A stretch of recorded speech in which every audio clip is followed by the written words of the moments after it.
Hello, I'm Dylan Jennings, and I'm going to be talking about electron configurations and orbital diagrams.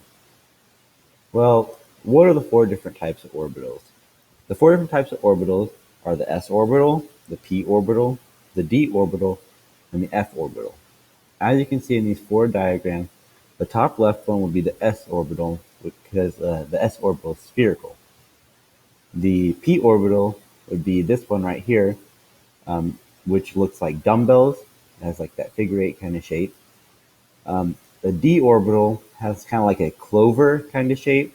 Um, and then the f orbital is more complex. It could represent something similar to this, but it's a complex shape. Well, what is an electron configuration?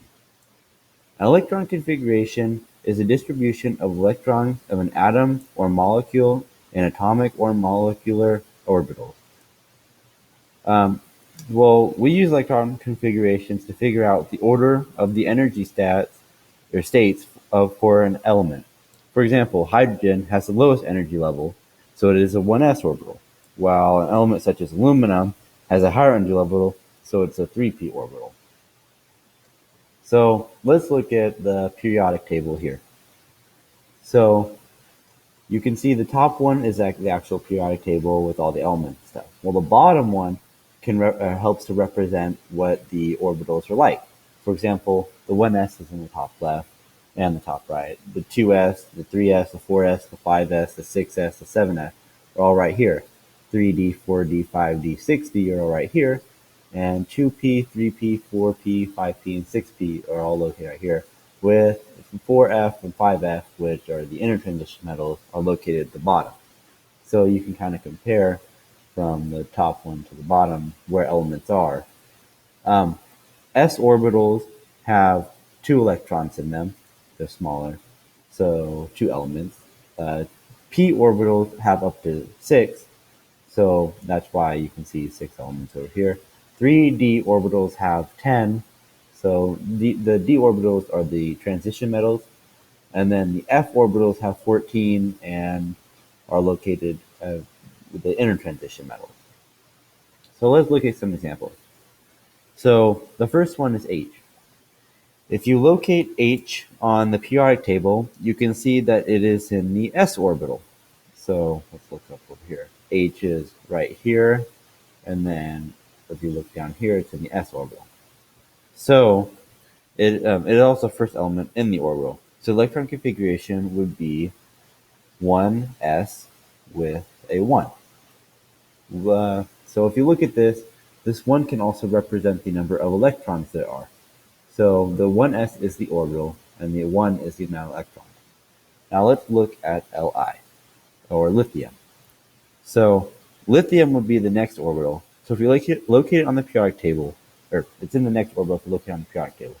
So lithium, which is right here with 3 electrons, is in the 2s orbital.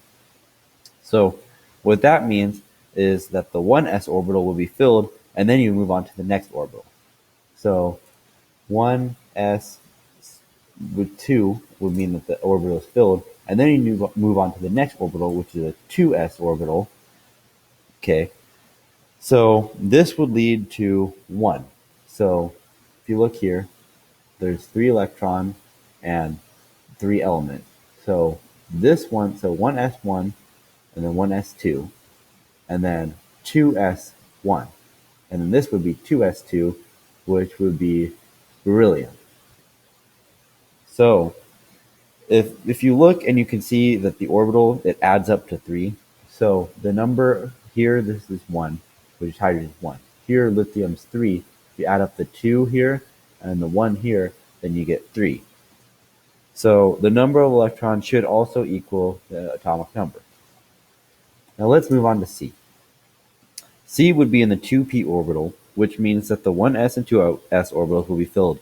So you would have 1s2, 2s2, and then 2p. You'd have 2p. And because the C has 6 electrons, it would be 2p2. So if you look up here, the it has 6 electrons if you look at C, which is carbon. So 1s2 because the 1s orbital is filled, 2s2 because it's filled, and then 2p2 because you wouldn't count, you'd have this one and then you also have the carbon. Okay, so now let's go to Mg. So Mg is in the 3s orbital, so it'll be the same kind of thing with the 2s or 2p orbital being filled. So you would have 1s, 1s2, 2s2, 2p6, and then you would go to 3s, and Mg is located on the periodic table right here. So you would have Na, and this has 12 electrons. So that means you would have to have a 2 here.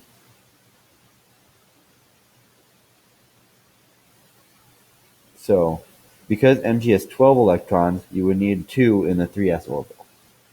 Now let's look at S.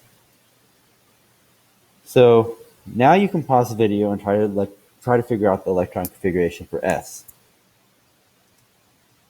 Now, if you tried to figure out S, you'd be able to see that you would need to go to the 3p orbital with the 3s orbital being filled. The answer, if you figured out, would be 1s2, 2s2, 2p6, 3s2, and then 3p4. That would be the 3p4. That would be the answer for S, which is also sulfur. Now you could try Ca. Okay, so if you pause the video and figure it out, you'll be able to figure out that the answer is 1s2, 2s2, 2p6, 3s2, 3p6, and then 4s2. So if you look at Ca, which is on the periodic table, it's up here, it would have 20 electrons. Now if you add up all of these, you should get 20. Now let's try CO. Now CO is where it can get somewhat complicated. So for the electron configurations, you've gone 1s, 2s, 2p, 3s, 3p, 4s.